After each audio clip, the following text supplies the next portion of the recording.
Bonjour Christophe, bonjour à tous. 18 mois de prison requis contre des lanceurs d'alerte de LuxLeaks, un premier sinistre qui menace de sortir son 49.3, un député écolo à la main plus baladeuse que verte, de courageux anonymes facebookiens qui se réjouissent de la mort accidentelle d'un migrant, la Syrie toujours sous les bombes et Prince toujours mort, il y a des matins où on n'a pas envie de se réveiller. Ou alors en silence, sans info, sans radio, sans bruit ni fureur.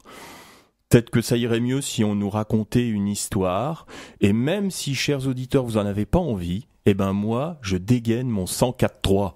C'est la jurisprudence Radio Plus, et j'exige tout de suite que Swan Blacher, ici présente, me raconte une histoire. Bonjour Swan. Bonjour Tony. C'est à toi.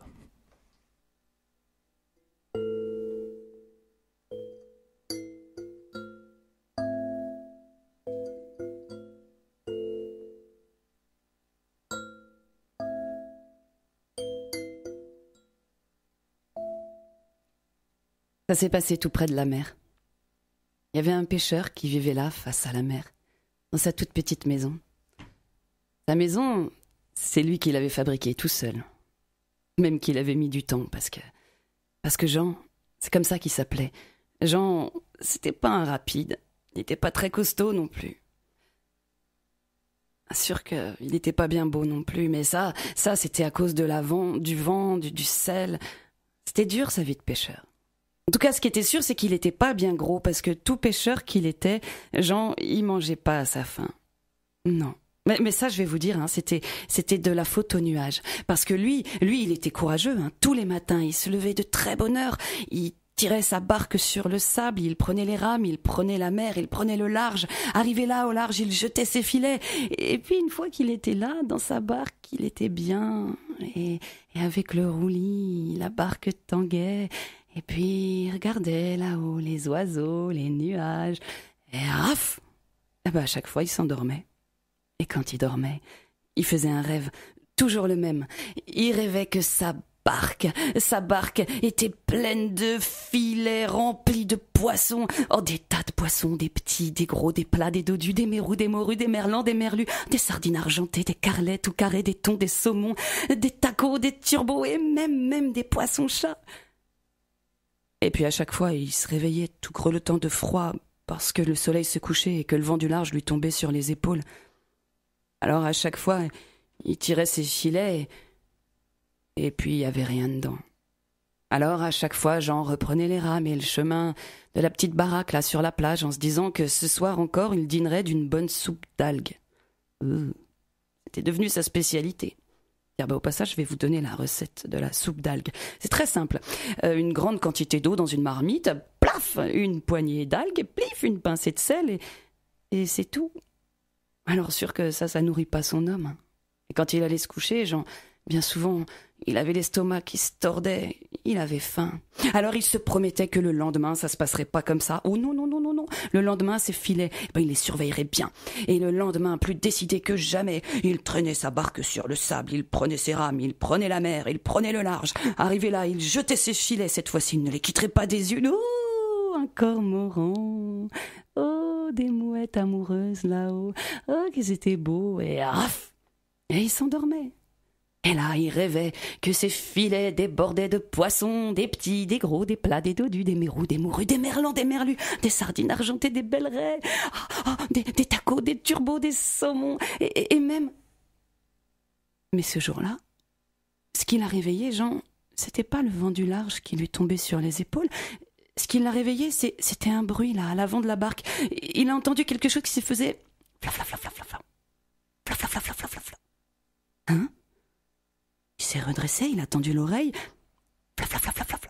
Oh, il s'est précipité à l'avant de la barque, il a tiré ses filets. Et là, il n'en a pas cru ses yeux. Il avait pêché un poisson pour la première fois de sa vie. Oh, c'était une dorade. Une belle petite dorade avec des reflets roses dans les écailles. Elle avait un grand œil rond, argenté couleur de lune. Elle était belle. Et Jean, caressant les écailles du poisson, il s'est dit, mais t'es bien trop jolie, toi. Même si j'ai faim, j'ai pas le cœur à te manger. Alors le poisson, il l'a rejetée à l'eau. Il a repris ses rames et il a pris le chemin de la maison. Et plus il ramait là, plus il se rapprochait de sa cabane au loin, plus quelque chose lui paraissait bizarre. On aurait dit que la porte de la cabane était ouverte, alors que ce matin-là, en partant, il l'avait fermée quand même. Il avait la tête dans les nuages, mais il fermait sa porte en partant. Alors il a ramé plus fort, plus vite, et quand la barque a heurté le sable, il a sauté de la barque, il a poussé sa porte et il y avait quelqu'un chez lui. Une fille, une femme. Elle était là, assise sur sa chaise dans sa maison. Elle était drôlement belle. Elle avait des longs cheveux qui tombaient jusqu'à ses chevilles. Elle avait le teint tout pâle avec des joues roses, des grands yeux gris couleur de lune. Elle avait une robe rose avec des perles de nacre tout du long et des volants dans le bas. Elle était belle comme une dorade. Elle s'est levée, elle a souri, elle a dit « Je me suis permise de préparer la soupe, Jean. Tu en veux? Tu as faim ?» Et Jean, vous savez ce qu'il a dit? Rien du tout. Il pouvait plus rien dire, il était déjà fou d'amour. Cette soupe qu'elle avait préparée, elle était si bonne. Pour la première fois depuis bien longtemps, la nuit a été douce. Et le lendemain, quand Jean s'est avancé vers la porte pour aller à la pêche, elle a demandé « Jean, je peux rester avec toi ?» Et lui, il a dit « D'accord, je veux bien. » Bon, et vous croyez que la pêche a marché ce jour-là? Eh ben, pas du tout. Ben non, pas du tout. Parce qu'avec l'amour, en plus, Jean, on a même oublié de jeter ses filets. Il a ramé là jusqu'au large et puis arrivé là, il a tout lâché, il s'est jeté en arrière, il a juste écouté le bruit de son cœur. Et dans les nuages là, eh ben il y avait des poissons. Les nuages dessinaient des tas de poissons, des petits, des gros, des plats, des dodus, des mérous, des morues, des merlans. Et quand il s'est réveillé, tout grelottant de froid, Jean a vu les filets en boule là au bout de la barque et il s'est dit « Mais t'es qu'un nigaud, Jean, t'as encore rêvé, t'as rêvé tout ça. Ah, t'es vraiment qu'un imbécile, Jean, arrête de croire dans tes rêves. » Et tout en se cognant le front, il a repris ses rames, il est rentré chez lui en se disant que vraiment il fallait qu'il arrête de rêver. Et quand il a poussé la porte, elle était toujours là, pour de vrai. Et dans la maison, ça sentait bon la soupe de poisson. Alors du temps a passé comme ça. Tous les matins, elle demandait « Jean, je peux rester ?» Tous les jours, il disait oui. Et puis un jour, il a pris les devants. Il a dit « Écoute, ne me demande pas, moi j'aimerais que tu restes toujours avec moi. Est-ce que tu vas rester toujours ?» Elle a dit « Je veux bien, Jean. Je veux bien, mais ne pose pas de questions. Ne cherche pas à savoir et je resterai toujours avec toi. » Ben ça tombait bien. Jean, c'était pas du genre à se poser des questions. Ça lui allait très bien comme contrat. Et la vie a continué comme ça. Tous les jours, il partait à la pêche. Tous les soirs, il rentrait et il rentrait bredouille. Mais dans la maison, la soupe de poisson clapotait dans la marmite. Elle allait même en vendre au marché du village. Et elle était tellement bonne, cette soupe, que tout le monde se battait pour en acheter. Alors avec l'argent, elle avait acheté une nappe pour la table, des petits coussins pour les chaises, des rideaux pour la cuisine.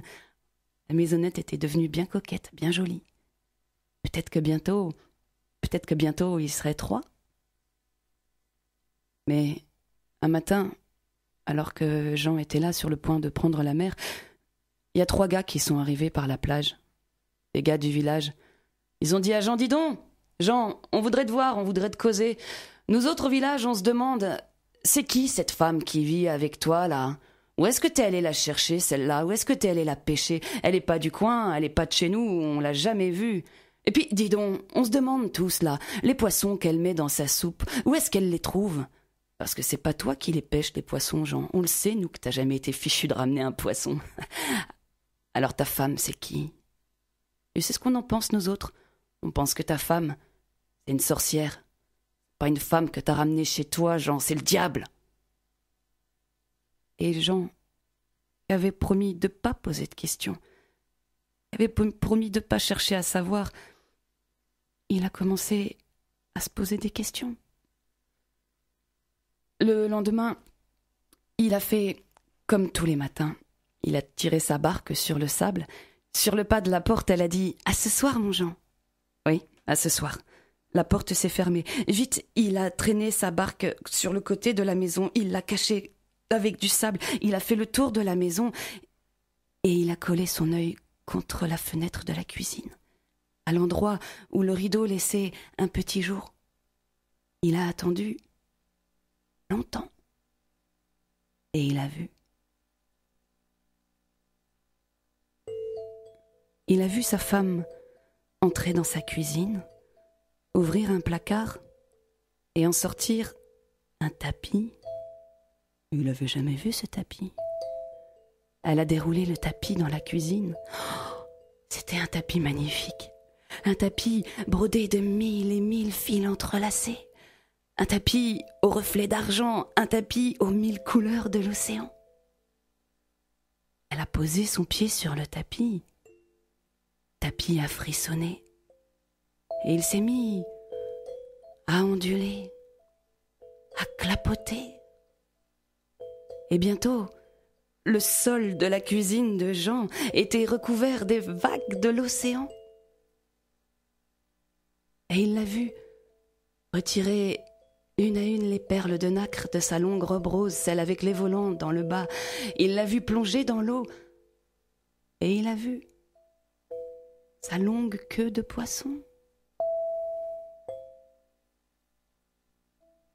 Et toute la journée, elle a joué là dans les vagues, au milieu de la cuisine. Et autour d'elle, il y avait des tas de poissons. Des petits, des gros, des plats, des dodus, des mérous, des morues, des merlans, des merlus, des sardines argentées, des carlets tout carrés, des belles raies, des bobards, des thons, des saumons, des tacos, des turbos, et même des poissons-chats. Et de temps en temps, les poissons venaient sauter là, plouf, dans la marmite qui était posée à côté sur la table. Et quand le soleil a commencé à descendre dans le ciel, vite, elle est sortie de l'eau. Vite, elle a séché sa longue queue aux écailles, reflets roses. Vite, elle a reboutonné les perles de nacre. Elle a roulé le tapis, elle l'a rangé dans le placard. Elle a allumé le feu sous la marmite. Et dans la cuisine, il n'y avait pas une goutte d'eau. Quand il est rentré de la pêche ce soir-là, Jean, il a fait comme si de rien n'était. Il n'a rien dit du tout. Il est resté muet, comme une carpe. Ouais, mais elle, à son œil, elle a compris qu'il savait. Pourquoi t'as voulu savoir, Jean? J'avais promis. Elle a poussé la porte, elle est sortie. Dehors, le ciel était tout rose. Jean, il est resté là, tout pétrifié. Il savait plus quoi dire, il savait plus quoi faire. Et quand enfin, il a retrouvé ses jambes, il a couru derrière elle. Elle était plus là. Tout ce qui restait, c'était sa robe qui flottait dans l'écume. Alors vite, il a fait le tour de la maison. Il a dégagé sa barque de sous le sable. Vite, il a pris ses rames, il a pris la mer dans le ciel qui devenait rose dans la nuit qui tombait. Il l'a appelée, il l'a cherchée. Et si vous aussi, un de ces jours, vous prenez la mer tout près d'ici, il se pourrait bien que vous croisiez un pêcheur dans sa barque. Pas bien gros, pas bien beau. C'est Jean. Il est toujours là. Il la cherche encore, sa femme dorade.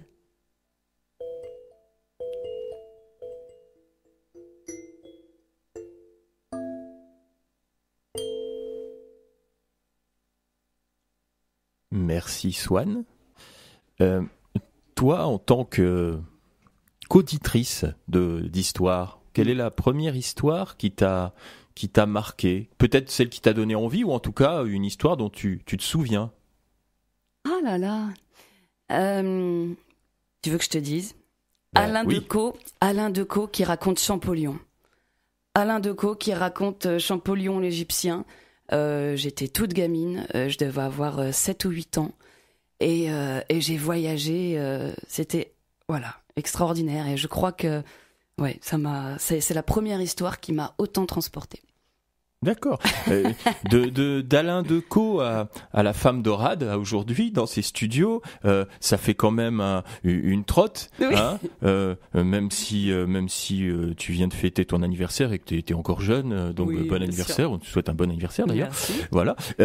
Comment en es-tu arrivé toi-même à passer ce cap-là, à raconter des histoires? Quel a été le déclic qui a fait qu'un jour tu t'es dit tiens, je vais raconter des histoires aux gens?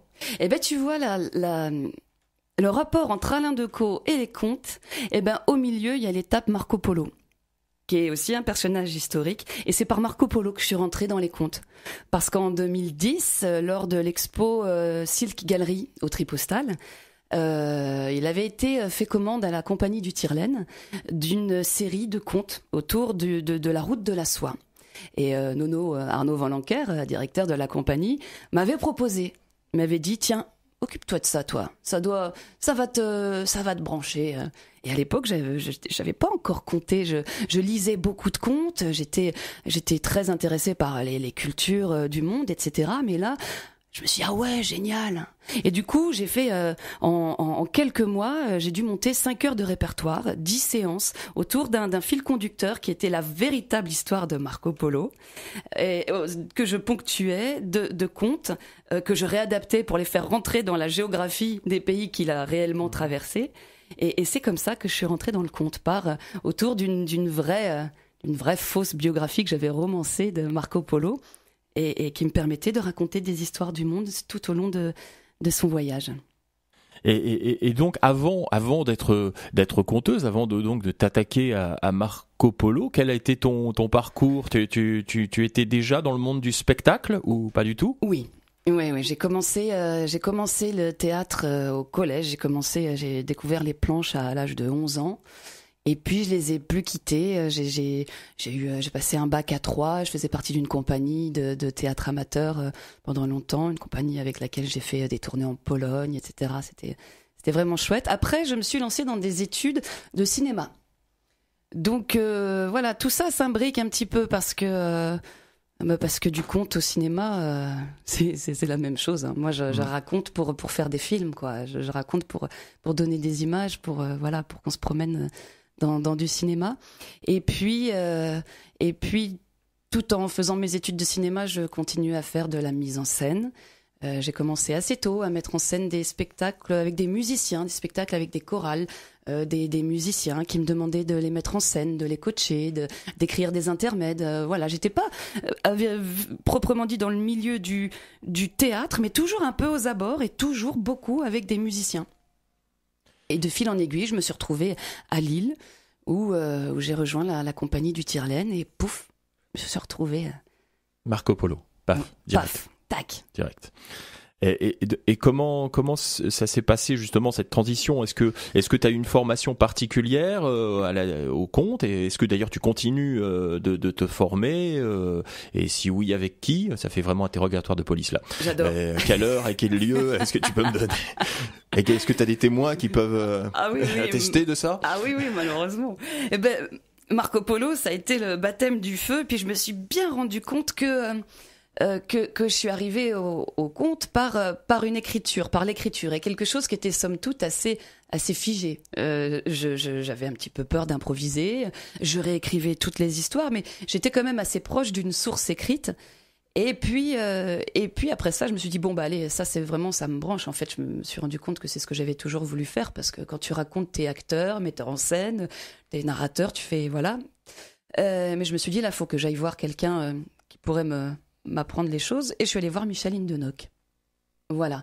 Donc j'ai rencontré un grand maître, parce que Michel, au-delà d'être un grand conteur, est quelqu'un qui a mis beaucoup de conteurs sur la voie, et qui...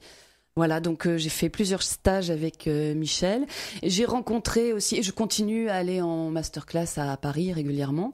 J'ai rencontré Myriam Pélicane, qui m'a fait découvrir le travail de la voix, et qui m'a fait découvrir le Roy Art Théâtre, le travail du Roy Art, un travail de la voix qui s'adresse aux acteurs, aux chanteurs, voilà. J'ai rencontré Didier Kowarski. J'ai fait des stages aussi au Festival de Chigny avec Yvan Couclet, de l'association Ah mince, comment s'appelle cette association? Enfin voilà, c'est des conteurs intervenants. C'était un stage sur le conte d'intervention. Un conte de rue notamment, c'est ça? Oui. Exactement. Ouais, tout à fait. Ouais. Et ça, c'était génial parce que c'est aux antipodes de ce que peut enseigner un Michel Hindenock, où où c'est l'histoire qui doit exister, qui doit préexister à tout, alors que dans ce type de conte-là, avec Yvan, c'est la relation à l'auditoire qui compte avant toute chose. Et comment t'amènes une histoire dans un endroit où les gens sont pas forcément là pour écouter des histoires. Et du coup, c'était le grand écart et c'est assez chouette, quoi. On a pu là constater avec l'histoire de la femme d'Orate que les contes traditionnels étaient un peu peut-être le pilier de tes spectacles. Hein. Absolument. Comment se passe la rencontre avec ces histoires-là? Comment les choisis-tu? Comment ça se passe? J'en lis beaucoup. Je lis beaucoup et je sais que c'est plus facile de s'approprier une histoire quand on sent qu'elle nous touche à un endroit mais qu'elle est pas trop bien écrite. Parce que s'attaquer à une histoire écrite par Henri Gougaud ou Michel Hindenock, c'est quand même très très difficile de s'approprier les choses. Donc je raconte essentiellement des histoires que j'ai lues, que je remalaxe. La femme d'Orade par exemple, qui est une des histoires que je raconte depuis le plus longtemps, je l'ai jamais lue, je l'ai entendue. Et voilà, petit à petit, je l'ai faite mienne et les images que j'ai vues quand j'ai entendu cette histoire m'ont servi voilà, j'avais plus qu'à dérouler le film pour mettre les mots dessus. On a une deuxième impression aussi en t'écoutant, en lisant un peu les résumés de tes spectacles, que la notion de conte du monde, conte métissé, est vraiment importante pour toi. Un peu. Est-ce que c'est vraiment une démarche volontaire de vraiment aller chercher des histoires qui viennent de très loin? Alors c'est plus que volontaire, c'est que je peux pas faire autrement parce que je peux pas emmener les gens. Mon plaisir de raconter, c'est de voyager, d'aller dans un décor. Or les décors qui me font du bien, c'est les décors que j'ai pu rencontrer en voyage au Maghreb, en Algérie, les déserts. Donc je ne raconte que des choses qui se passent dans des endroits qui me portent. Donc je triche pas trop avec ça. Je peux pas raconter des choses si elles sont pas situées, si autour de moi le décor est pas là, si je n'en sens pas l'odeur, si je n'en sens pas l'atmosphère. Et du coup, c'est tout à fait égoïste. Je m'offre un voyage à chaque fois. D'accord, très bien. Merci de nous y convier en tout cas. Tu racontes aussi assez fréquemment dans pas mal de spectacles que tu proposes avec des musiciens. Ouais. Quel rôle joue pour toi la musique dans tes spectacles? Et puis est-ce que tu as des goûts particuliers en matière de musique d'ailleurs qui fait que tu t'orientes vers tel ou tel accompagnement, telle ou telle musique? Comment ça marche le fonctionnement entre conte et musique? Alors pour moi, la musique dans le conte, c'est la pulsation. C'est la pulsation, c'est le cœur qui bat et c'est la lumière dans le projecteur. Vraiment. Quand je travaille avec des musiciens comme Eric Navet, qui est vibraphoniste, percussionniste et musicien improvisateur, parce que ça c'est important, on travaille vraiment sur des matières de paysage. Et du coup, c'est ce paysage qui va me donner des visions sur lesquelles je vais dérouler les choses. Et c'est vraiment, pour moi, la musique, une matière de paysage. C'est presque plus qu'une matière sonore. Ça apporte et le rythme et la pulsation. C'est vraiment le battement du cœur, quoi. Et du coup, raconter une histoire avec un guitariste qui va faire une petite pompe manouche, c'est pas la même chose que de raconter avec un Simon de Mouveau qui va dérouler une musique malienne très légère. Et l'histoire en sera changée, tout en sera changé. Tu as aussi... toi, une activité de formatrice, on a parlé de la formation. Tu peux nous en parler un peu? Comment conçois-tu le rôle du formateur dans le conte? Et puis quelles sont les formules que tu proposes aux gens qui voudraient se former à la discipline? Le rôle du formateur, il est avant tout de préciser qu'il n'a pas la science infuse et qu'il est là pour aider chacun à trouver ce qui pourrait être sa parole propre. Moi, quand j'ai des gens en formation, j'essaye de les aider à trouver leur liberté dans le conte. Parce qu'on est bien souvent tenté d'être extrêmement fidèle au texte. Et à ce moment-là, on n'est plus qu'interprète, ce qui est déjà une bonne chose. Être un bon interprète, c'est quelque chose de très important. Mais quand on veut conter, il s'agit d'y mettre son âme. Enfin voilà, tu connais ça, Tony. Et pour que les choses t'appartiennent tout à fait, il faut te libérer. Donc, en tant que formatrice, j'essaye vraiment d'aider chacun à se libérer du texte et de trouver ce qui le fait marrer, ce qui le fait vibrer, quels sont les paysages qui le portent. Alors après, je propose plusieurs types de formations. L'initiation à la parole contée, tout simplement. J'ai aussi mis en place un stage, le conte fait son cinéma, alors qui s'adresse à des conteurs un peu plus expérimentés, pour mettre en parallèle la façon de raconter avec les mouvements de caméra. J'entends par là que raconter, c'est faire un film. T'es réalisateur. Est-ce que tu décides d'être John Ford ou Lars von Trier ? Est-ce que tu décides de faire du montage rapide, très cut, très en gros plan, ou est-ce que tu décides de raconter en plan large, avec des grands travelling ? Et ça, dans les images que le public reçoit, le conteur a un rôle. Enfin voilà, tu ne donnes pas seulement des images, mais des mouvements de caméra, du champ contre champ, et la façon dont on raconte peut aider à mettre ça en place. Parfois, on n'est que Max Pécasse. Des fois, on a beau faire des efforts, aussi. Hein. Mais c'est c'est pas grave. Mais c'est génial, Max Pécasse. Oui, avec un verre dans le nez, c'est pas mal. Alors.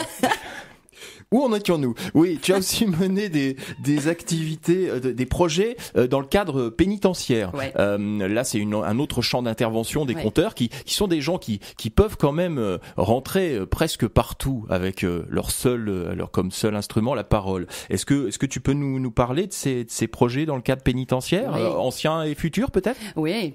Alors, je travaille dans les prisons avec le Relais Enfants-Parents, qui est une association qui est chargée de mettre en relation des papas et mamans détenus avec leurs enfants, qui bien souvent sont placés, parce que s'il y a besoin de mettre en relation, c'est que les parents ne s'entendent pas pour que ça se passe au parloir. Donc il y a des associations qui sont chargées de faire ce lien-là. Et avec le Relais Enfants-Parents, en fait, on met en place des enregistrements de livres-disques que les papas vont offrir à leurs enfants. Donc ça se passe autour de 7-8 séances pendant lesquelles les papas vont choisir des albums que je vais leur proposer, des albums jeunesse que je vais leur proposer, ou des contes que je vais leur raconter, et ils vont décider de se les approprier.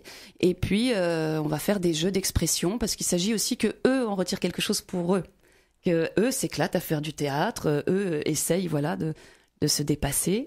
Et puis après, on installe un studio d'enregistrement dans la prison, on enregistre, et les albums sont ensuite offerts aux enfants. Alors quand je parle d'enregistrement, ça se passe avec un musicien qui s'appelle Jean-Bernard Host, qui s'occupe d'enregistrer, qui s'occupe de toute la partie technique et qui met en musique les histoires enregistrées par les papas.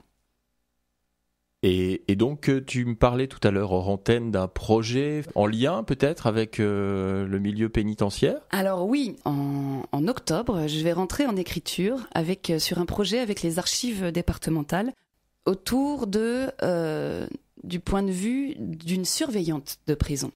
Parce que j'avais envie de témoigner du dedans-dehors, forcément, mais c'est, comment dire, mon point de vue à moi qui vit dehors, ça pourrait plus facilement être celui d'une surveillante. Et comment tu peux être impacté par ce que tu rencontres en prison, et comment aussi donner à entendre les modifications que ça peut faire en toi, entre tes a priori et l'humanité que tu rencontres là-bas. Donc voilà, je vais mélanger fiction, comme d'habitude, on revient à Marco Polo, hein. Je vais mélanger fiction autour d'un personnage fictif et archives réelles, autour des carnets, des registres tenus par les surveillants de prison. Et donc tu as déjà des dates de mise en chantier, de création ? Absolument, parce que cette création va se faire dans le cadre d'un temps fort qui aura lieu aux archives départementales. D'accord. Entre octobre et décembre, autour de la détention féminine, avec des expos, etc. Autour aussi des 20 ans de l'association Parcours de Femmes, qui s'occupe de la réinsertion et du suivi de femmes détenues. Et donc, on devrait jouer autour du 11-12 décembre, avec des répétitions en public en novembre. Et tout ça je mettrai tout ça sur le site de la compagnie. Ça marche, que nous rappellerons en fin d'interview qui est imminente, mais on a encore un petit peu de temps devant nous. Tu proposes aussi depuis peu une formule que tu as appelée contes en cocon. Oui. Il s'agit de contes dans une yourte. Comment est venue cette idée ? J'avais eu l'occasion de raconter en yourte, place du Pile, à Roubaix, il y a quelques années lors du festival Étoiles dans la ville.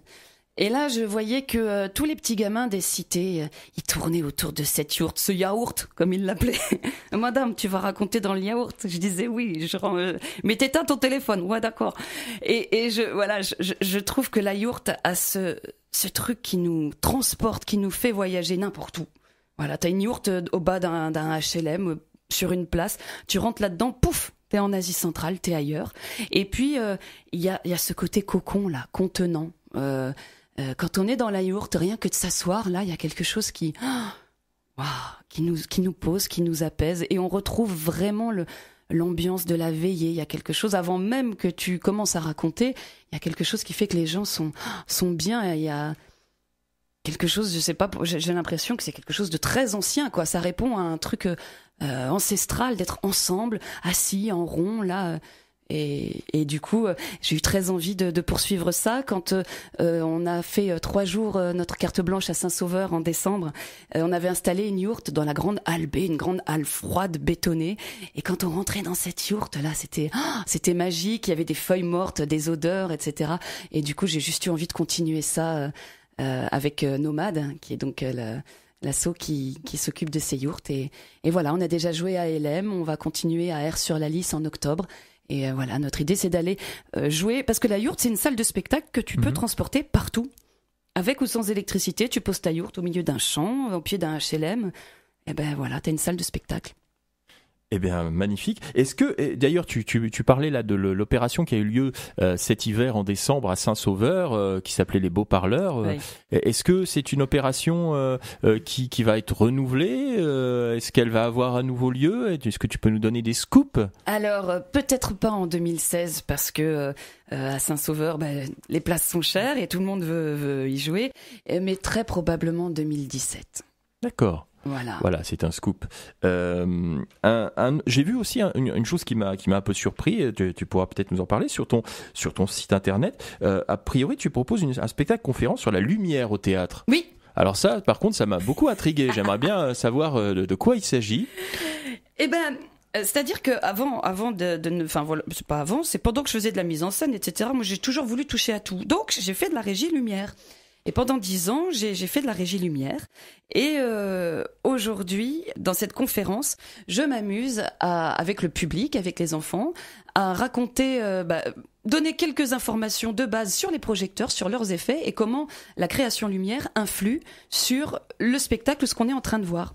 Donc après avoir expliqué, et tout en expliquant aux enfants, au public, les différentes étapes de la création d'un spectacle, avec la complicité du musicien qui est avec moi en scène, une fois qu'on s'est amusé, voilà, à voir tel projecteur, il donne telle impression, tel faisceau, voilà comment ça marche, on s'amuse à jouer une scène de La Plume et le Loup, une scène où le personnage est perdu dans la forêt, où il a peur, et là on teste avec les enfants. Alors à votre avis, qu'est-ce qu'on pourrait mettre comme lumière? Est-ce que ça marche? Et on teste en direct ce qui fonctionne, ce qui peut renforcer l'action, le sentiment, l'émotion. Et puis on fait des tests, et puis après les enfants viennent voir en live pendant le spectacle si la lumière qu'ils ont inventée ressemble à celle qui a été créée par le régisseur. Eh ben ça c'est un projet original, tiens, dis-moi. Oui. On va peut-être rappeler les dates prochaines où on peut t'écouter. Tu seras vendredi, pas plus tard que vendredi, oui. Le 13 mai, dans un estaminet, les mots à la bouche, à Saint-Sylvestre-Capelle, pour un duo avec Simon Desmouveaux, si je ne me trompe pas. Ouais, c'est ça. C'est ça s'appelle Cabaret. Cabaret, ouais. En fait, ça aurait pu s'appeler On n'est pas là pour Brère. Ça va être juste une rigolade pendant 1 heure. On va chanter des chansons de Mireille, Patachou, Annie Cordy, des histoires pour rigoler. Le but, c'est vraiment de s'amuser le plus légèrement possible. Des histoires pour rire, des chansons pour rire. Et voilà, avec Simon qui est un musicien extraordinaire. On pourra ensuite t'applaudir le 28 mai au Portel avec un de tes autres spectacles Cheval Étoile, et puis tu seras les 1er, 8 et 15 juin avec le spectacle autour de Marco Polo à l'Homme sous yourte alors. Exactement. Voilà. Sous yourte justement. Eh ben écoute, on te remercie. Ah oui, on peut aussi trouver toutes tes infos sur ton site internet que tu vas nous rappeler tout de suite parce que j'ai oublié de le noter, dis-moi. Oh, c'est dingue. C'est dingue. www.lavoyageuseimmobile.com, et on a aussi un Facebook. Eh ben merci Swan. Merci à toi. Je rappelle aussi aux auditeurs qu'il y a d'autres conteurs à aller applaudir prochainement lors des scènes ouvertes Histoire d'un soir par exemple, qui se dérouleront le 20 mai à Frémicourt, le 27 mai à Éther, et puis d'autres conteurs qui donneront leurs histoires dans le salon Rural Livre qui se déroulera à Fruges les 24 et 25 mai. J'en ai fini mon cher Christophe, je te laisse la parole.